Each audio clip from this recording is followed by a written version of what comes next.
You are welcome to LFN What's Your Say? Clearly your number one listening show, where we discuss real issues with real people like you. We are still featuring R. Kelly. Real name, Robert Sylvester Kelly. Also known as the R&B King. A recently released documentary intended to impose allegations of abuse on currently wrongfully incarcerated R&B singer R. Kelly, has sparked widespread debate and criticism.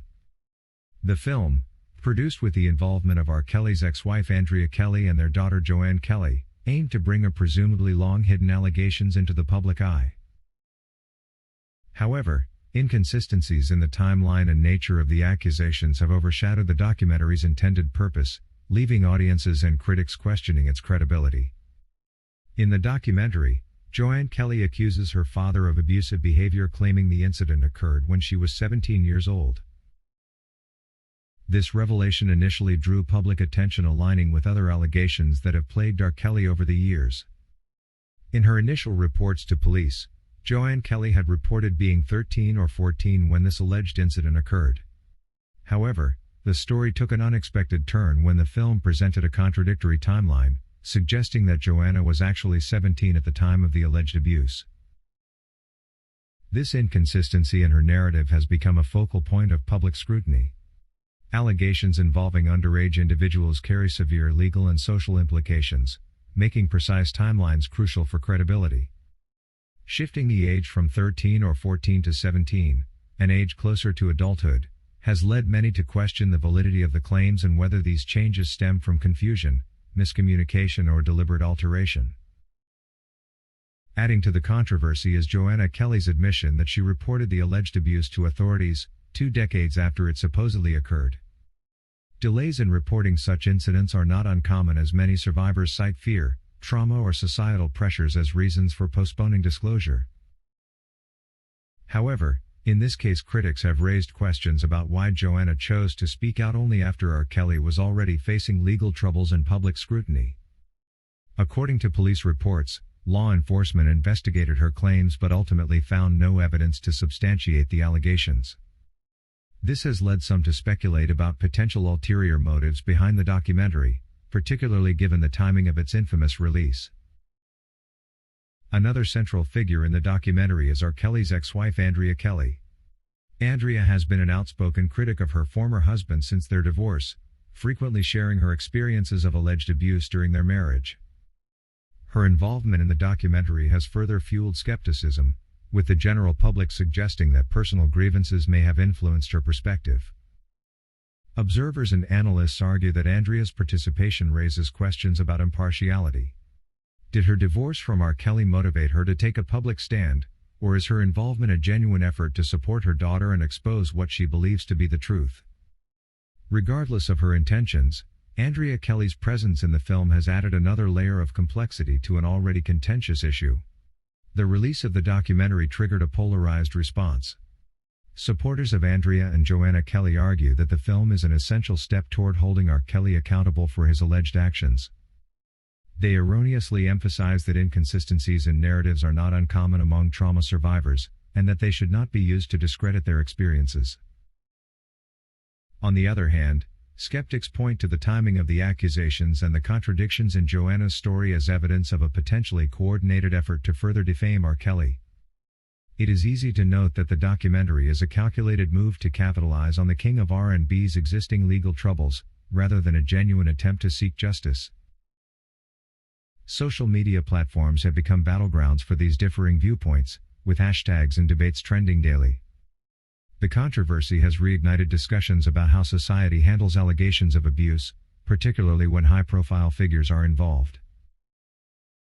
One of the most significant criticisms of the documentary is its perceived failure to maintain a consistent and credible narrative. In cases involving allegations of abuse, the credibility of the accuser is paramount, as these claims often rely on personal testimonies in the absence of physical evidence. The discrepancies in Joanne Kelly's story, particularly regarding her age at the time of the alleged abuse, have fortunately undermined the documentary's impact. Legal experts have noted that such contradictions can be damaging not only to the individuals involved, but also to the broader movement advocating for survivors of abuse. The fallout from this documentary serves as a cautionary tale about the complexities of addressing sensitive allegations in the public eye. While the film may have been intended to shine a light on a difficult subject, its execution has raised more questions than answers. Advocates for survivors stress the importance of careful and accurate storytelling in such cases. Misinformation or inconsistencies can inadvertently harm not only the credibility of the accusers, but also the cause of justice for all survivors. This controversy highlights the need for thorough investigations and evidence-based discourse to ensure fairness and accountability. As the controversy surrounding the documentary continues, it underscores the challenges of balancing advocacy with accuracy. Whether viewed as a courageous act of disclosure or a flawed attempt at seeking justice, the film has undoubtedly left a lasting impact on public discourse. For R. Kelly, whose legal troubles and public reputation have already been under intense scrutiny, this documentary represents yet another chapter in a long and tumultuous saga. For Andrea and Joanne Kelly, it marks a moment of both visibility and vulnerability as their narratives face public and legal examination. One would not be wrong to believe the fact that the documentary was meant to be blindly believed, as it was with the surviving R. Kelly docuseries, but luckily that never happened this time. It is equally not surprising that the documentary was not released by the mainstream media. We still believe it was meant to be a money-making project that did not achieve its ill intentions. Ultimately, this situation serves as a reminder of the complexities involved in addressing allegations of abuse, particularly when fame, family dynamics, and public perception collide. The road to justice is rarely straightforward, and this case is no exception. We strongly stay optimistic that R. Kelly will find justice sometime sooner than later. We can't wait to see R. Kelly regain the freedom he truly deserves. R. Kelly's story is a perfect example of the complexities that come with celebrity, fame, and scandal. His musical achievements cannot be denied as he reshaped the sound of R&B and pop music for decades. However, his personal life has been marred by allegations that have cast a long shadow over his artistic contributions. The public debate surrounding R. Kelly illustrates how difficult it is to separate an artist's personal life from their art. For some, his music will forever be tied to the controversy, while for others it remains a testament to his talent and influence. Regardless of which side of the debate you fall on, one thing that remains clear is that R. Kelly's legacy is deeply complicated, and it raises critical questions about justice, fame, and the way we process celebrity in the modern world.